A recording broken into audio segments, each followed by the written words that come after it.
मित्रों, सबसे पहले मैं विश्व की सबसे पुरानी भाषा तमिल में बात नहीं कर सकता हूं, इसलिए आप सबसे क्षमा मांगकर मेरी बात की शुरुआत करना चाहता हूं।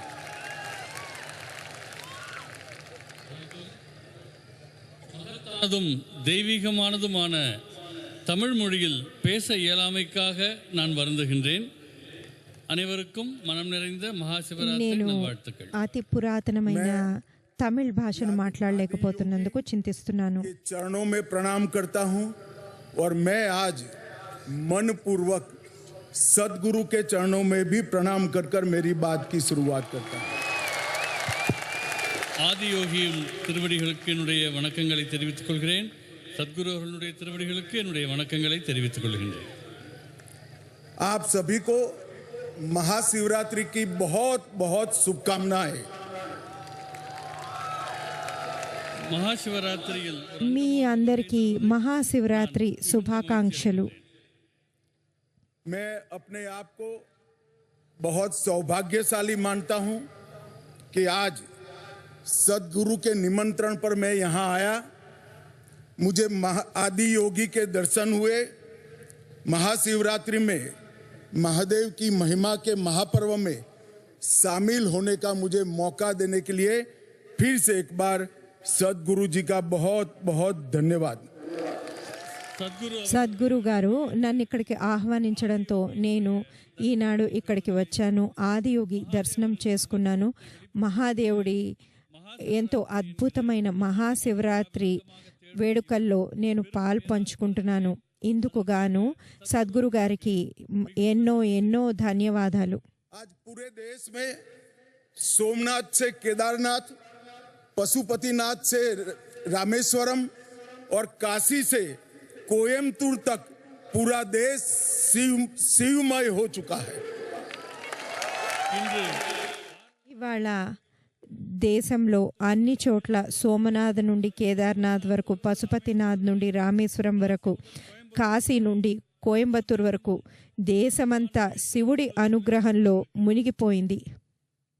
सदगुरु जी आज ही प्रयागराज में महाकुंभ समाप्त हो रहा है और आज यहाँ कोयम्बतूर में भक्ति का महाकुंभ मेरे सामने मुझे दिखाई पड़ रहा है.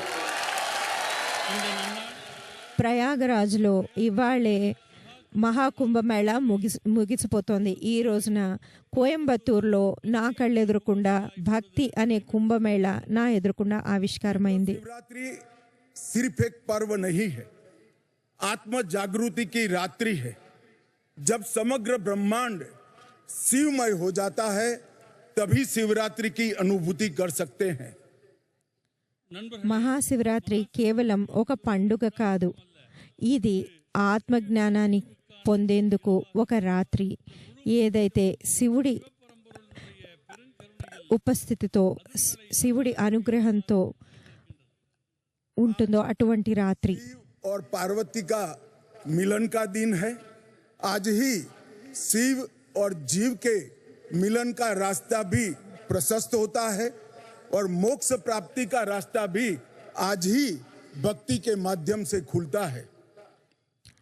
ఇవాళ శివుడు పార్వతి ఒక్కటైన దివ్యమైన రాత్రి.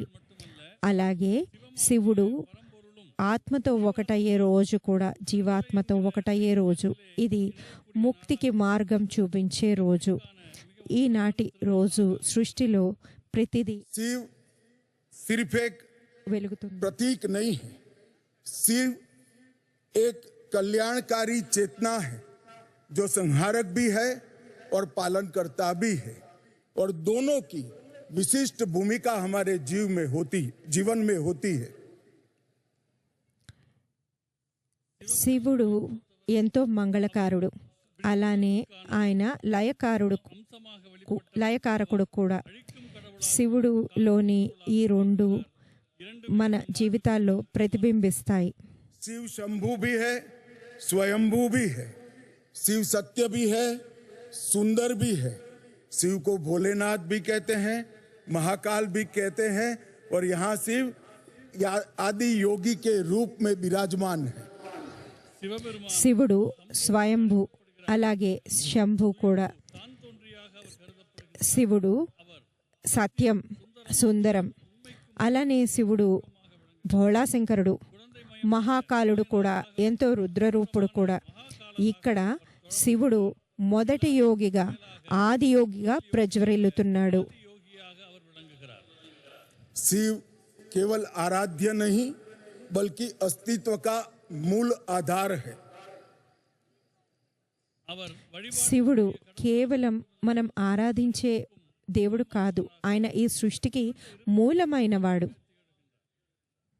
यह महाशिवरात्रि ये भक्ति और श्रद्धा की पराकाष्ठा का प्रमाण है, जिसमें असली अर्पण हमारा भक्ति के प्रति समर्पण है।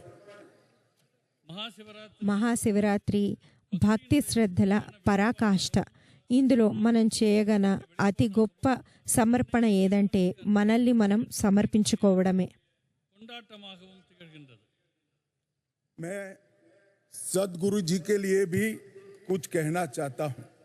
सदगुरु जी, आपने ये जो स्थान बनाया है जहां हम सब आज बैठे हैं, वो केवल एक तीर्थ स्थल नहीं है, बल्कि योग, साधना, भक्ति, आत्मज्ञान और मुक्ति का केंद्र बनकर आज पूरे विश्व में उभरा है।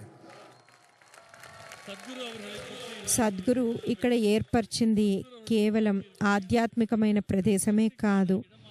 ఇక్కడ యోగం, భక్తి, யோகம், ஆத்ம ఆత్మ సాధన, భక్తి உணர்தல் ஆகியவற்றுக்கான మన అంతర్ముఖంగా మనం చూసుకునేందుకు ఇది ఒక కేంద్రంగా సద్గురు దీన్ని సృష్టించారు. ईसा योग केंद्र ने योग और ध्यान के माध्यम से करोड़ों करोड़ों लोगों के जीवन में सकारात्मक सोच और सकारात्मक दिशा का उद्भव करने का काम किया है।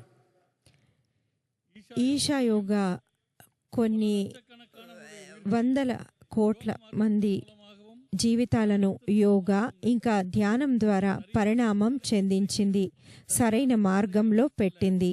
உலகெங்கும் வழிகாட்டிக் கொண்டிருக்கின்றது.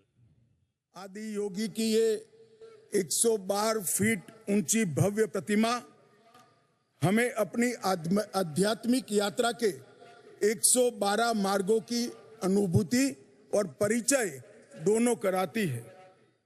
ఇక్కడ ఉన్న 112 అడుగుల ఆదియోగి విగ్రహం మనకు ముక్తి మార్గానికై ఉన్న 112 విధానాలను, మనం జీవితంలో అత్యున్నత స్థాయి చేరుకునేందుకు, శివుడిని చేరుకునేందుకు ఉన్న మార్గాలకు సూచకంగా ఉంది.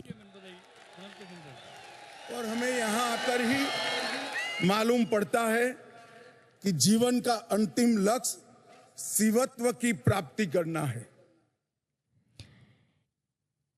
ఇక్కడికి రాగానే మాకు అర్థమైన విషయం ఏమిటంటే, జీవితం యొక్క ముఖ్యమైన లక్ష్యం ఏంటంటే శివుణ్ణి ప్రాప్తింప చేసుకోవడమే. ईसा योग आज ईश्वर से युवाओं को विशेषकर ईश्वर से जोड़ने का माध्यम बन गया है। ఈశా యోగా కేంద్రం ఈనాడు ముఖ్యంగా యువకులను ఆధ్యాత్మికకు ఒక వంతెన వేసినట్లుగా వారికి ఆ విధమైన సంబంధం ఏర్పరుస్తోంది. व्यक्ति चेतना से ब्रह्म चेतना की ओर, स्वार्थ से परमार्थ की ओर और सेल्फ से यूनिवर्स तक की यात्रा की अनुभूति कर सकता है।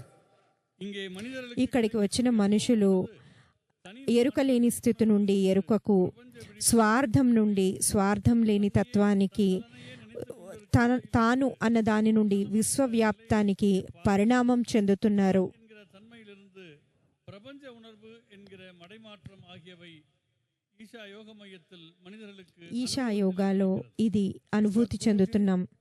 आपने न केवल युवाओं को धर्म के साथ जोड़ने का काम किया है, युवाओं के सामने धर्म की बुद्धिगम्य व्याख्या को भी रखा है।